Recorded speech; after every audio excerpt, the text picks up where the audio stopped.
In today's Smoky Mountain Minute, we are welcoming David Brill, the author of the book Into the Mist, Tales of the Death and Disaster, Mishaps and Misdeeds, Misfortune and Mayhem in the Great Smoky Mountains. With a title like that, David, thank you for being here today. I'm delighted to be here, Lexi. We are so excited to have you. Now, we can tell from the title alone, there's some dramatic stories in the book that you have written here. Now, these are real-life accounts, correct? Yeah, all nonfiction.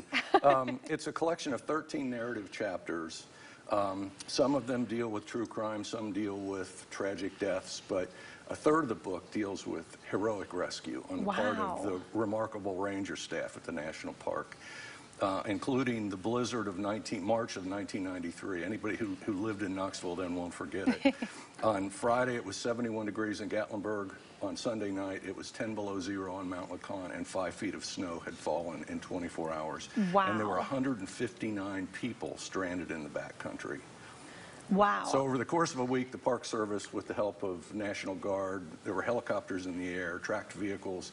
The National Park got every single person out alive. Wow. I mean, amazing work there. Yeah, if you're into the drama, this book will have it and all these different stories. And one of the book's chapters is particularly relevant this time of year. Can you tell us about that? Yes. The chapter titled A Mother's Mission of Thanks is about Eric Johnson and Randy Laws, two teenage Boy Scouts who set out on Thanksgiving Day, November 28th, 1974, for a planned 30-mile trek on the Appalachian Trail. Wow. Brilliant sunshine on Thanksgiving.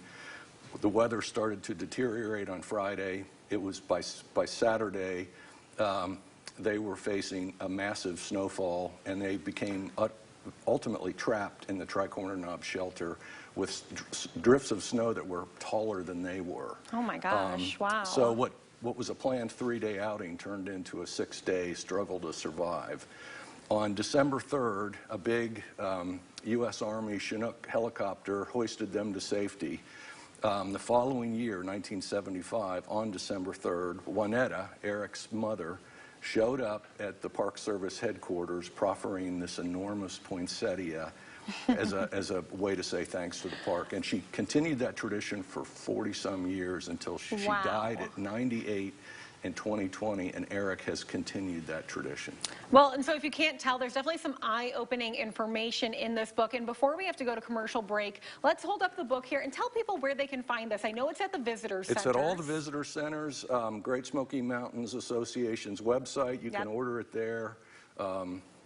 Union Avenue Books usually has a few copies. So, of course. Yeah. Well, thank you so much, David, for being here today. We really appreciate it. Lexi, it was great to be here. Of course. And I got to give the book a read. It sounds thrilling. I mean, I'm going to be on the edge of my seat, so thank you. Thank you. And guys, we're going to share this online. Stick with us. Right after the break, we'll be back with a final look at weather.